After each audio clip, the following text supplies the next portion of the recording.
If this coffee isn't good, I'm going to be right pissed. It's been a while since we talked about my sister's case, Theresa Allure. When we get to the end of this episode, I promise I'll reveal something new about the case. This is Who Killed Teresa.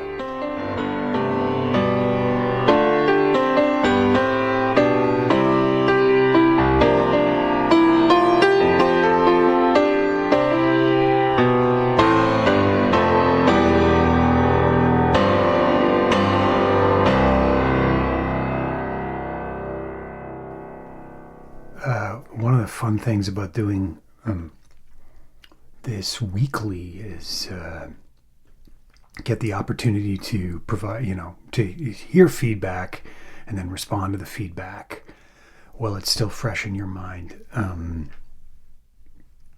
A lot of interest on last week's episode about the lost, downed military aircraft in the lake, recovered by a group of bikers. I thought it might tweak some interest, which is always good. No one, I don't think anyone cares about a case like Andre Villette or Andre Vassart or the Rock Forest massacre as much as I do. So you. But it's not going to stop me. But I certainly know where my bread is buttered. It doesn't mean I'm going to go full court Bundy on you, but it does mean I need to drop every once in a while these segments, these stories that titillate. Not that there's everything that's coming up is good, but there's one in particular coming up in about 4 cycles. That I think you'll enjoy. Some of the feedback that was presented, from people with firsthand experience with this, a lot of people who were there, people who remembered it. It was suggested of those 5 bikers that Brian Powers was probably not the leader. He was more the spokesman that day. He's the one in front of the mic. Who was probably leading it was Michael French and Michel Villette. And then, of course, they brought out the last initials, FV, Frenchy Villette, FV, Frenchy, I love you. That these, again, may have been the guys responsible in the cutting up Theresa Martin and asphyxiating her. The other thing that was pointed out was the mystery of what the heck a military aircraft was doing there in the first place. And something I didn't know was during that time in the late 60s, there was a company there in the area called Space Research Corporation, which was founded by Gerald Bull. He got cut off in his major funding from the Canadian U.S. government in 1967. And then shortly thereafter started this Space Research Corporation. And the timing's exquisite because 1968 is when the aircraft crashes, of course. Responsible for basically what he did was he built a munitions factory along the Canadian-U.S. border there near Highwater, or Mansonville. Many people know Mansonville. You can go down a rabbit hole with Gerald Bull. Frontline, years ago, PBS Frontline did a documentary on him called Super Gun. He's certainly the guy responsible for the innovation of creating these long guns. You saw a lot of them in the Iraq War, I believe.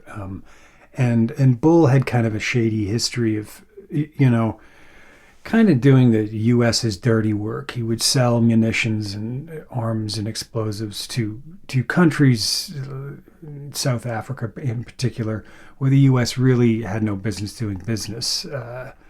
This kind of thing. Bull was assassinated mysteriously, and again, it's often questioned whether he was tied to the mob, whether his hit was tied to the mob. But people, came forward who had worked in these munitions factories at the time and remembered the long gun at Mansonville. It was discovered after the factory was abandoned. So as I say, you can go down that rabbit hole, which I'll spare you today. The other thing that's brought to my attention, it should be painfully obvious. I just, if it's not, Quebec is weird. I didn't mean to be offensive in calling the episode Quebexico. It's quite reasoned to call it that. Number one, in slang, it's called Quebexico simply because, Ontario high school students, because, I don't know if it's still this way, but in the day, the drinking age in Quebec was lower than in Ontario.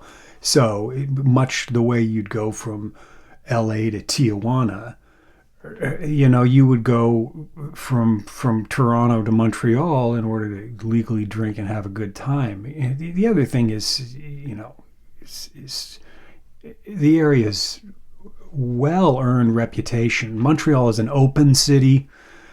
I've heard it referred to as a red zone. Investigators referring to it as my Chinatown in the day. So calling it Quebexico is, it may be offensive, but it's certainly appropriate. The other thing is that's what the cops call it. The OPP, Ontario Provincial Police, refers to Quebec as Quebexico whenever they have to get involved in a good bun cop, bad cop situation, as they did with the Hugo Fredette affair. And that, if you don't know, Memphremagog, I didn't explain it, but I've talked about it many, many times. It's a strange lake. Lake Champlain is more well known, but Memphremagog also dips into the United States. So yes, there's this smuggling element there. Long tradition of smuggling to places up the lake, Knowlton Landing, Bryant Landing, these places. I can say it now because it's no longer the case, but for years, recently, I'd vacation at Vale Perkins, which is across from Georgeville, where the plane crashed, a little south. And if you're on the lake in Vale Perkins and you need provisions or something, you really have two options. One is to go north to Magog, to the metro the metro grocery store, but that's a longer hike. The more expeditious route is to cut on over to Masonville or Mansonville. Keep saying Masonville. It's Mansonville. And that's where Bull's munitions place was, and it's weird. I mean, if you cross the border, and we'll get to smuggling. I'm glad somebody brought up the smuggling trade across the river, because we're going to get to the smuggling element eventually. We're just not there yet. You got to be a little patient. But if you cross the border at Champlain or Kingston or Buffalo, that routine is, there are the kiosks, and it's very ordered and very well resourced. You cross the border at places like Stansted or Masonville or Stanhope, if you're coming south from Lennoxville, Compton, East Hereford, these places. It's a very porous border from Quebec into New York State, Vermont, and Maine. Ontario has no knowledge of this experience because their 95% of their border is a lake or a river. Not the case in Quebec. So there's a long history of shady operations going on between across the border into the country, which has led over the years to all kinds of conversations about a international serial killer and things like that, or as something as innocently as we talked about with Tracy Wing, I think, when we had her on, that when I was a kid at hockey camp in Stansted, you could just walk across the border to get an American candy bar. No one was going to blink an eye or stop you or anything like that. So we're going to get into this because we're going to, for a while we've been in Montreal for the large part. I'm not really intending to return to Montreal. I want to stay in the Eastern Townships, Canton l'Est, Estrie, for a while here. And I have an intention behind that I have no desire to reveal today. Your job is to be entertained and engaged and to come along for the ride. My job is to make sure that all of that is engaging. So for today, let me start by saying, the journey here for a while it's going to be much more episodic and seemingly random. It's only after you take several bites that you'll realize that there's an association with intention behind the stories I'm telling. So although a downed aircraft and bikers recovering it in 1976 may not seem directly related to what we're going to talk about today, in a sense it is. And this has come from a lot of work, not only from me, but from some very gifted and dedicated listeners who wish to remain anonymous, and I'll respect that, who've kind of helped me distill down some of these stories that I've heard and read and experienced over the years. And what I'm going to do is I'm going to report out, of course, the best stuff. So it's a little like dumpster diving, right? Except you don't have to do it. I've gone through the trouble of sifting through all the crap, and I've pulled out all the best stuff for you. And that also means that not everything we talk about is going to have a neat conclusion. So last time, these bikers recover a safe in an old plane. So, what's in the safe? What does it mean?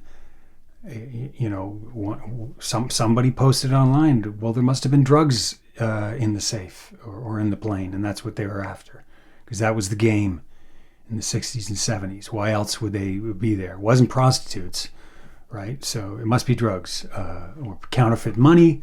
That was a big trade. These kind of things, it can only be a couple of things. What's in that sort of Kiss Me Deadly briefcase, the Pulp Fiction briefcase. It can only be a limited number of things that is shining back at you, but we're never really going to know what they are. I don't know. I don't know the purpose of that story. If anyone has seen the movie Shop Around the Corner, it's Ernst Lubitsch film, which I watched over the holiday because it's also a Christmas movie. But Pepe, who's sort of the lowest guy on the ladder in that movie. It's all very class oriented that way in a very sophisticated way that only Lubitsch can do. At some point Pepe says, draw your own conclusions. And that's what I would say to you. What does it mean? I don't know. Draw your own conclusions. In regard to my sister's case, there's so one of the theories that have been put forward, of course, and it's in the book Wish You Were Here, is that a serial killer by the name of Luc Gregoire, who grew up in the townships in that era and had a history of crime and violence in the area, and then later went on to murder in Calgary. That he murdered three women in 1977, 1978. Louise Camera, Manon Dubé, Theresa Allure. And the reasoning behind that is, in the words of a very prominent Canadian criminologist, it's statistically improbable that he didn't do these things, because there's this type of murder is fairly uncommon in the area, and serial murder is, despite what the headlines may tell you, is pretty uncommon, and it's pretty uncommon in Quebec from what we know. That's an idea I floated, but I'm capable of holding two ideas in my head at the same time. So I'll float another idea at you. That in the face of that, it's equally possible that all sorts of people were getting away with very bad things, including murder, in that era of these three murders. That also is a possibility, because it's Quebexico. It's the narrative history of that place flies in the face of things like metrics and statistics and probabilities. You need to throw all of that out. You need to throw out criminology 101, because you really don't understand the place. Two ideas in conflict with each other. Now, one of the theories that has persisted over the years that I've never really gone into in detail is the theory of a folie-a-deux. More than one offender committing these murders as a shared escalating experience, with one partner in some cases being more dominant, possibly older than the other. The classic folie-à-deux can be seen in the Pepin sisters, the two maids who murdered their employer in La Mans, France, 1933. The case became the subject of Jean Genet's play, The Maids. I don't know if there's a documentary on the Pepins. There should be. It's a fantastic story. The most popular, well-known American version of this folie-à-deux is the murder of the 14-year-old boy by two University of Chicago students, Leopold and Loeb. Understanding is that they did it for kicks, just to prove to themselves in some sense that they could get away with it, as a sort of rite of passage, not unlike what we know of biker gang initiation rituals in that era. And in the classic folie-à-deux, it's never entirely clear which of the partners is in control, but there always seems to be this element of one person dominating and egging the other one on in a shared psychosis. And you recognize this relationship in several Alfred Hitchcock films: Rope, Strangers on a Train. The one folie-à-deux that we've talked about fairly recently is the case of the twin New York gynecologists, Stuart and Cyril Marcus. And in this case, the drug addiction moved them to a symbiotic self-destruction, and suicide is made popular in David Cronenberg's film Dead Ringers. The folie-à-deux theory was introduced to me very early in Theresa's investigation, shortly after the publication of the Who Killed Teresa stories in the National Post in 2002. A woman came forward with this very, very strange tale. And at first glance, it appeared unrelated. It appeared to be out of time, out of place, and out of character. But she felt that it might have been connected to the township murders of Alors, Dubé, and Cameron. And this is this story. In the summer of 1976, this woman was a teenager, and she's hitchhiking with friends along, she says the highway, but at that time it would have been Sherbrooke Street, I believe, in Montreal's East End. And they're headed in the direction of what today is Canadian Forces Base Long Point, which is on the shore of on St. Lawrence River, just before the intersection of Route 25.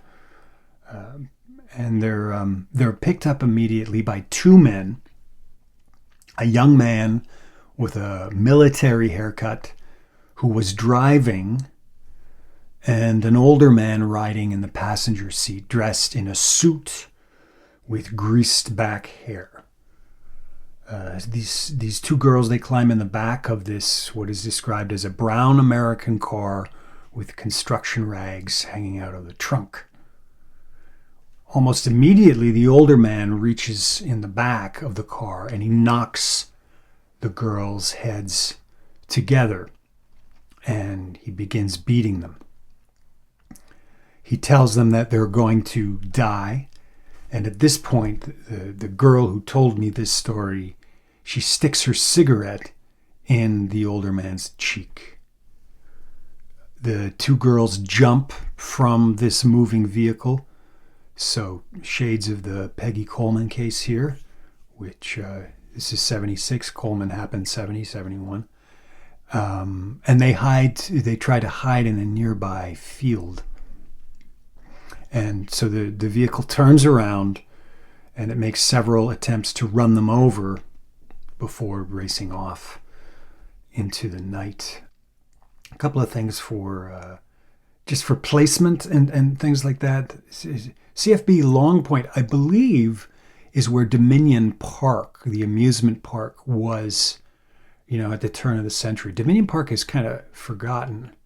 People remember Parc La Fontaine when it had rides, doesn't anymore.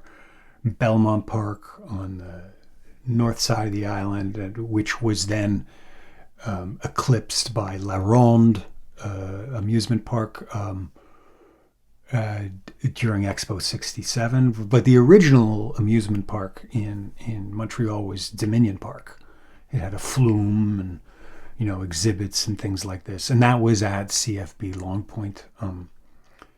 The other thing I think is interesting to track is, so this is the summer of 1976. The same summer of the bikers recovering the plane, that was June 76. Summer of 76, my sister would have just graduated from high school at Pierrefonds Comprehensive High School in the West Island of Montreal. And I've posted a photo of Theresa from that high school yearbook on the website theresaallore.com, TheresaAllore.com. I've never published this photo before. Sort of get a little tired of the stock photos. I certainly don't want to reveal every photo of my sister. There's some that are just for the family, but this one, because it was public, it was in a yearbook, I thought it would be interesting for people to see. It gives you a different look of Theresa. She's got short hair in this. So that is also in the summer of 76. So she's graduated from high school. And I'd say that this horrifying account, it captures your imagination because it contains elements that hint at the narrative threads in the Allure Cameron Dubé stories. There is a young man with a military haircut in a car going in the direction of the Montreal Canadian Forces Base, CFB Long Point. We know that in the summer of 1976, summer of the Montreal Olympics,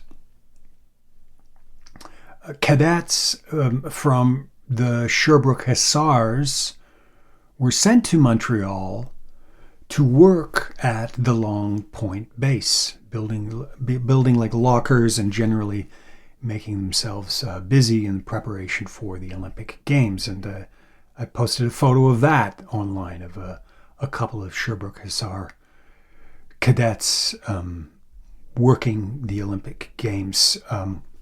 Luc Gregoire, we just mentioned, may have been one of those cadets with the Sherbrooke Hussars. We definitely know that Louise Camera worked for the Hussars at that compound in Sherbrooke. So is it possible that Luc Gregoire was the young man at the wheel of the car in this Montreal 1976 attack?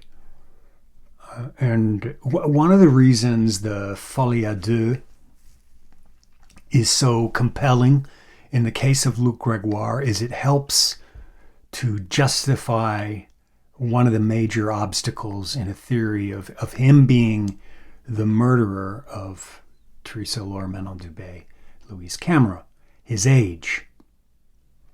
In 1976, Luc Gregoire would have been 16. Certainly the right age to be off for a summer in Montreal doing cadet training, but is that the right age for a murderer? And if the theory holds, Gregoire was just 17 when he committed the brutal sexual assault, mutilation, and strangulation murder of Louise Camera. It's not impossible, but it's troubling.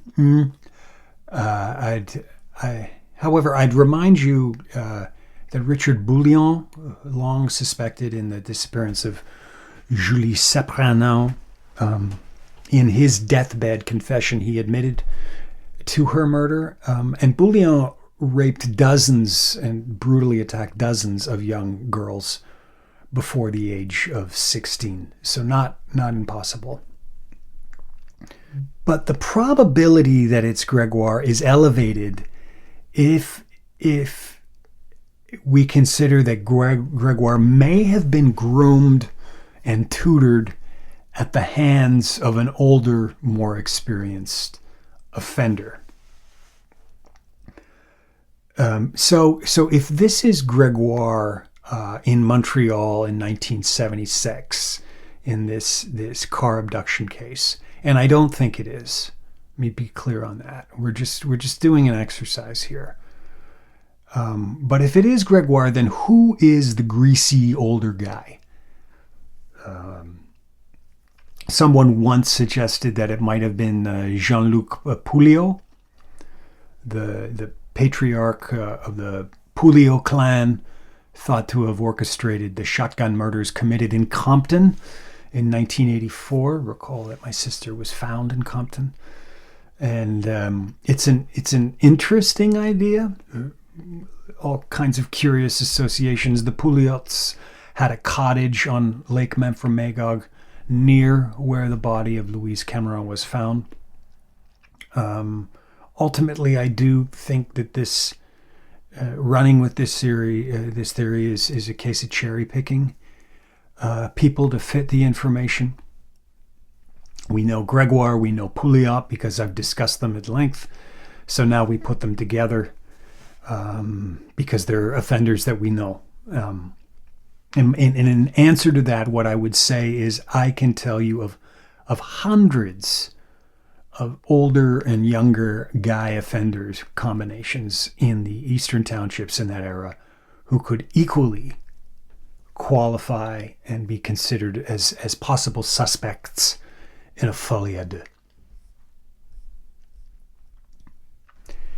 And I'll leave you with one further thought before we move on. Although I do not think that Gregoire and Pouliot were the pair in the 1976 Montreal folie-a-deux, simply by introducing that possibility allows for that idea to penetrate your imagination.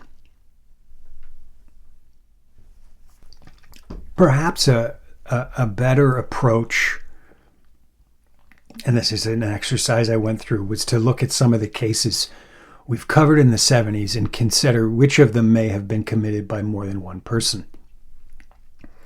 Sharon Pryor from Montreal in 1975 seems like a case of more than one offender. It's believed that she was held captive for a number of days before being dumped in Longueuil. Louise Camera is very similar. The dump site is near Magog. It's not where she was tortured and murdered. And in both those cases, Pryor and Camera, police have always held the contention that more than one person committed those murders. Jocelyn Houle, who disappeared on a night out in Montreal. She's last seen at the Old Munich, 1977. This appears to have been a gang rape. She was dumped in Saint-Calixte, where many bikers lived and were known to dump bodies. And so I put a little table on the website, but I can just explain it to you. It's not very sophisticated. I put a pivot table online, which you're welcome to peruse. No, it's the table is generous. It's a chart. It's 2 columns, okay? And I put some victims into 2 groups. And it's not all the cases, just a couple of cases that I thought it would be interesting to play around with. And if there's some case that you say, well, surely you must consider this. I don't know anything. You know, if I didn't put somebody up here, don't be offended. It's because I've not made up my mind where they fall. But when you look at these 2 groupings, something else becomes really apparent. So in the single offender groupings, where I believe it was only one person who committed the crime, and in that I include Catherine Hawkes, Lison Blais, Nicole Goudreau. These are all urban murders. They all took place in Montreal. And then the more than one offender groupings, they're all rural. Sharon Pryor, Louise Camera, Jocelyn Houle, Theresa Allure. And in considering this, I would say that it's easier for one person to commit a murder in a city. The work can be done undetected with all the bustle and the pace. You can be on your way on a bus or metro rather quickly. It also implies something perhaps of the motive, perhaps a purse snatching that escalates, or a purse snatch that is the initial justification to mask a more sexual intention. I believe in all of these cases, Hawkes's purse was missing. Blais' purse is missing. Goudreau's, I don't quite recall.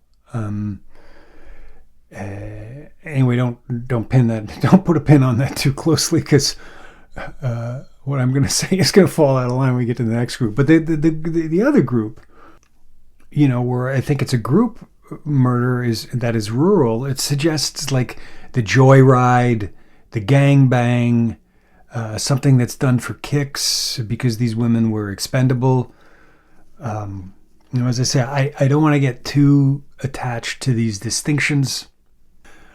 A big outlier, he's constantly the outlier that I go to when people say, well, surely this is a trend. And then I go, yeah, what about Guy Croteau? He can be used as an example for all kinds of things. Guy Croteau acted alone when he murdered in 1987 Sophie Landry. He picked her up at a Longueuil bus station, and he stabbed her 173 times, and he dumped her in a cornfield north of Montreal, not that far away from St. Calix. And from all we know of Couteau, who's currently serving a life sentence, he was a one-guy murderer. Why might my sister Theresa lore be a matter of a folie-a-deux? Why that, and why now? And I'm slightly embarrassed to admit this, but in the early 2000s, I consulted a psychic named Laurie Campbell. She's known she's profiled in the book The Afterlife Experiments. And I did a session with Laurie. I think I paid her $200. And she described Theresa as being picked up just outside of King's Hall, the residence she was staying in at Compton. In fact, in what she saw, she was picked up right at the mailbox, actually, which is still there to this day. The place is creepily untouched. And there was a large car with more than one person in it, and she was persuaded to get in this vehicle. We all know, you take that with a pound of salt. It's just information. It's not evidentiary. And I've sat on that for a while. I don't even think I told the police that, because what are they going to do with it? I think the more compelling reason to believe that more than one person was involved in Theresa's murder is because of what the evidence tells us. We know she was last seen in Lennoxville. We know she wanted to get to her residence 10 miles away in Compton. We know there was no bus service, and she didn't have a car, and we know she was prone to hitchhiking, which you did in the day. We also know that over the years there have been several first-hand reports of horror show hitchhiking experiences along that Lennoxville-Compton corridor that ended in sexual assaults or attempted sexual assaults. Most notably, the account of Catherine Daw, which is in Wish You Were Here, who was orally raped in the parking lot of King's Hall in 1977. Finally, we know this. We know that shortly after the publication of Wish You Were Here, the Quebec police received a phone call from a witness documenting something they observed in the fall of 1978. And the Sûreté du Québec considered this account very credible.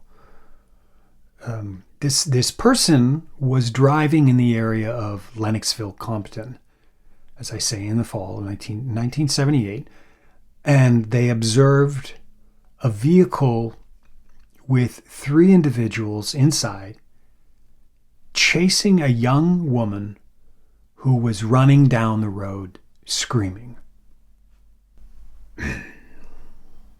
So that too is just information. And now that terrifying idea is out of my head and into yours. This is Who Killed Teresa.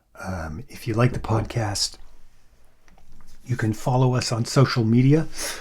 We're on Twitter, Instagram, Facebook, etc., etc. Just go to the website. You can hook yourselves up through that. This is Who Killed Teresa. I'm your host, John Allure. Have yourselves a great, great day.